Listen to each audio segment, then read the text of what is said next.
So I'm here today really on behalf of the Infrastructure Client Group to present a bit of a snapshot, the highlights from this year's Smart Infrastructure Index report, which is looking at the digital maturity of the infrastructure industry and recommending some sort of priority actions and next steps. So the Infrastructure Client Group represent about £20 billion per year of capital investment in their assets, and that accounts for around 40% of the national infrastructure and construction pipeline. So these are some of our leading clients in UK infrastructure, 15 members in total. And in response to, or as part of Project 13, they came together to form a digital transformation task group, recognising that this is really central to improving productivity in infrastructure and also recognising the role that they can play in helping make that happen. So Mark spoke this morning about the connection between the how and the what, and we've heard a lot about the what, I guess, this morning in terms of national digital twins and what that might look like in terms of vision and framework. But the Infrastructure Client Group are really in the driving seat when it comes to how. They have those sort of levers to actually implement this across our industry.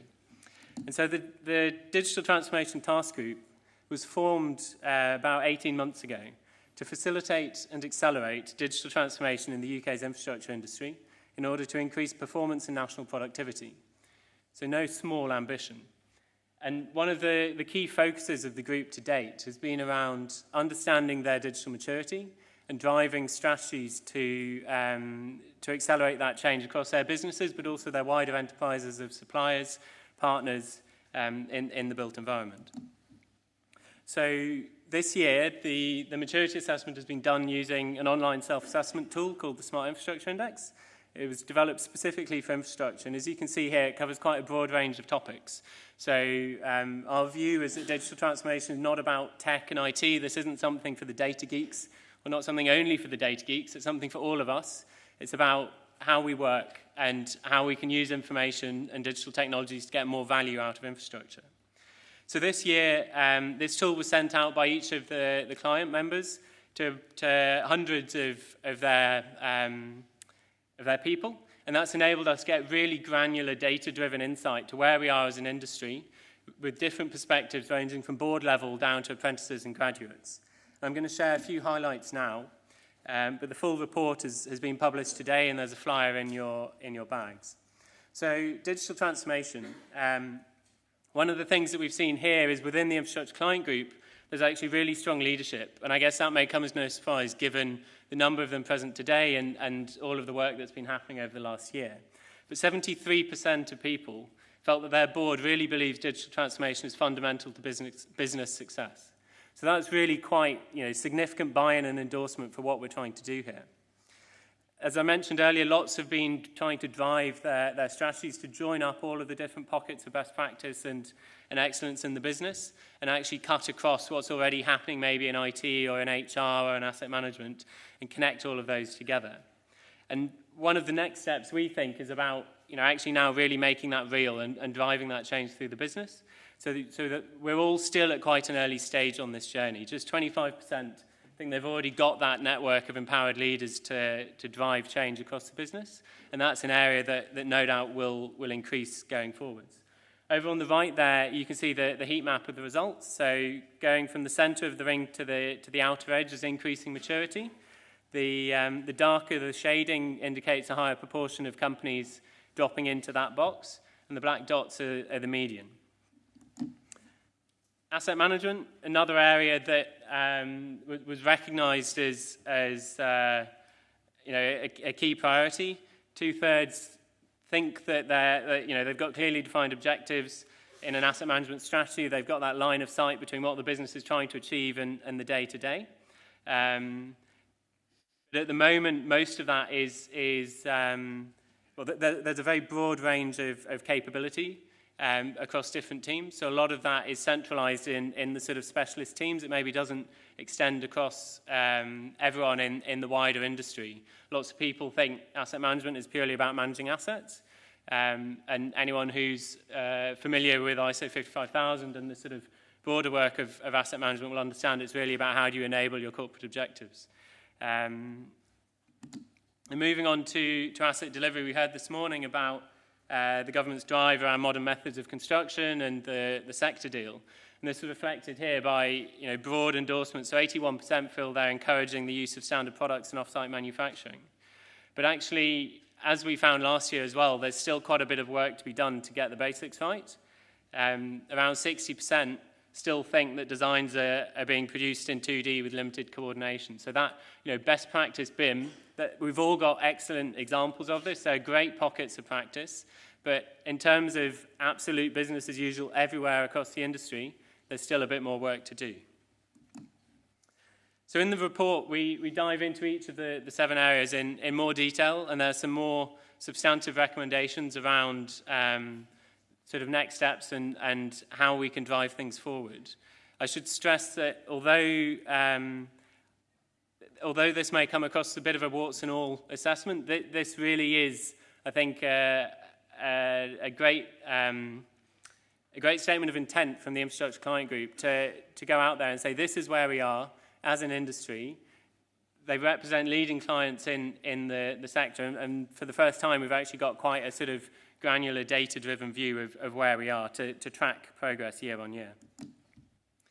There are also 3 themes that came out of the assessment that are a bit more cross-cutting, that join up different elements around that wheel.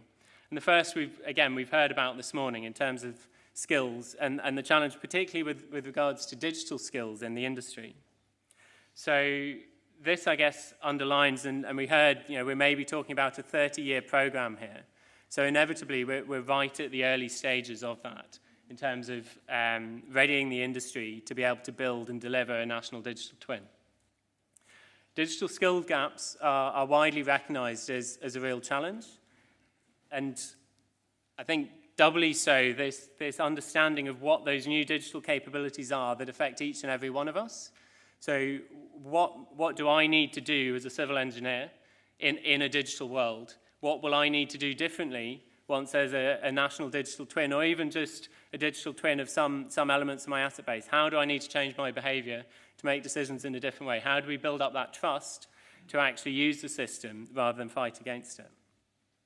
And digital integration and information management were also areas that scored very, at a relatively early stage on that journey. So digital integration is around how we actually provide the sensors and those data feeds that are going to drive the digital twin. Information management, clearly, what do we do when we get that information? How do we make sure that it's all connected up to be able to extract more value from it? We heard about the work that the CLC and the Construction Industry Training Board are doing at the moment, and I think that will provide a really valuable reference for all of us to develop digital competency frameworks and to translate this vision of where the industry is going into something really, really tangible for each of our organisations, but also for each of us as professionals.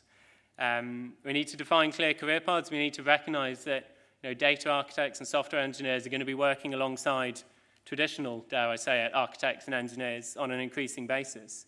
And that means that we all need to work in slightly different ways. And those career paths are going to change far more quickly in a digital world than they have done traditionally. And part of that is around assessing baseline competency and prioritising training needs. So we see here that at the moment, most owners feel that they aren't systematically assessing the digital competency of all staff across their business. First step is probably working out exactly what those competencies are, defining that framework, and then moving forwards. And clearly there's value in a shared response there. If we're all assessing similar competencies in a standard way, that will help everyone in the industry to learn and move forwards. The second trend that we've identified is around digital twins, perhaps unsurprisingly. There's a lot of hype in the industry. There are a lot of things that are being described as digital twins that maybe don't quite demonstrate that connection between the physical and the digital asset. And we've also heard some great examples this morning of where the industry is going, and we're going to hear some excellent case studies to follow. But I think what we've found with the infrastructure client group is there's a lot of work to be done to get the foundations right.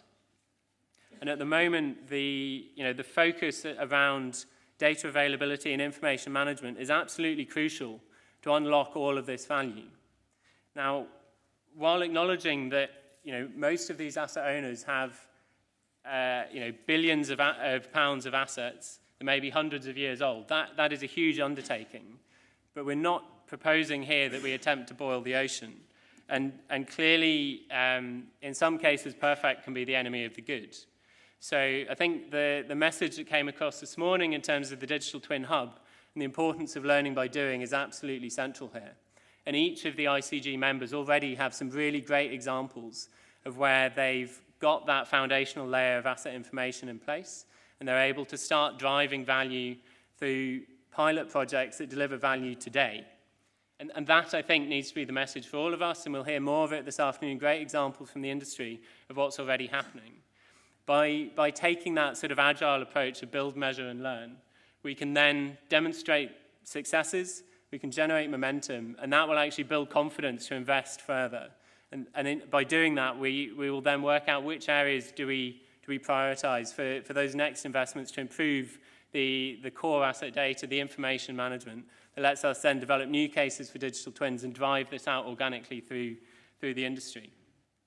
I think the third point around having a clear roadmap is also really important. So we've heard about the national vision of how this is all going to join up, but that has to translate down into individual owners and individual companies as well.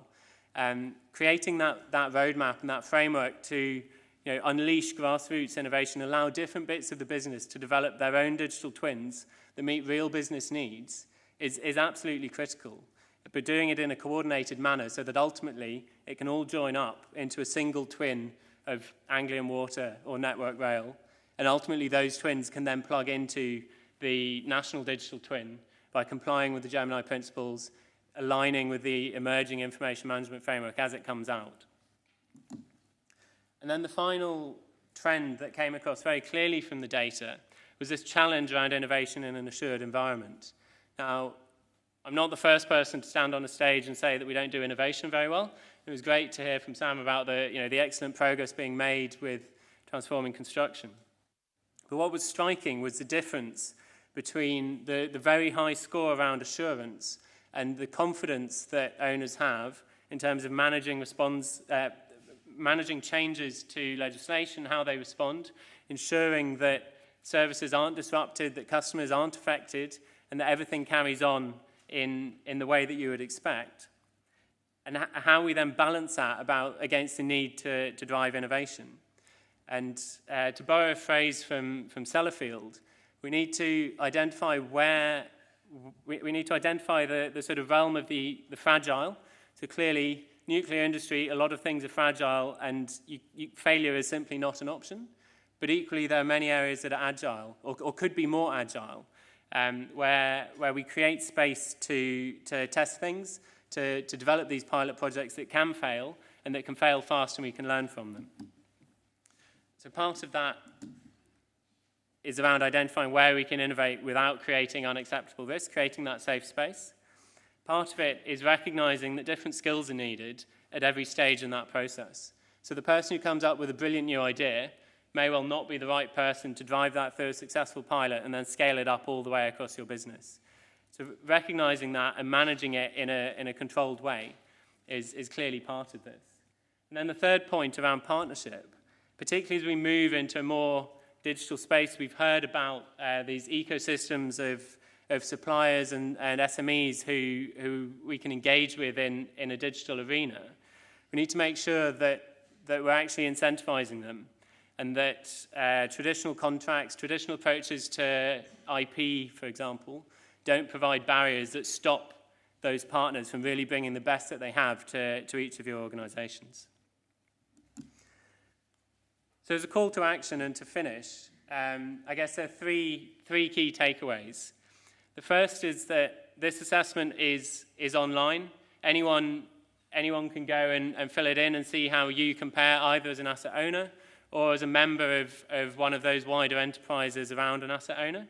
So you can go and benchmark your maturity. The second then, particularly for those asset owners, is to shape your strategy. Join up all of those different areas, the broad range of topics we've talked about here, from asset management, capital delivery, through to skills and investment, commercial models. Join all of that up in some form of digital transformation strategy that you can use to really target your efforts and focus investment. And then create best practice and be part of that process. The Digital Transformation Task Group is often described as a homework sharing club. It's a forum that enables infrastructure owners to come together and share the best of what they're doing to really accelerate change in the industry. So as part of this work, they all have access to a dashboard that lets them see their individual results rather than just the anonymized industry-wide ones. That will help identify owners who are at a similar stage in the process, facing similar challenges in particular areas, but also those who are really leading the way and best practice to see where we can all learn. And inevitably, those will be different companies in different areas. So that's me pretty much done. I would really encourage you to have a read of the full report. It's difficult to do justice in 15 minutes. There's a flyer in your bags with a link, also a QR code to send yourself a copy of the report. It's not best viewed on mobile, I have to admit, so it may be one to wait until you get home to just hang on a little bit longer. And my details are up there if you'd like to get in touch. Thank you very much.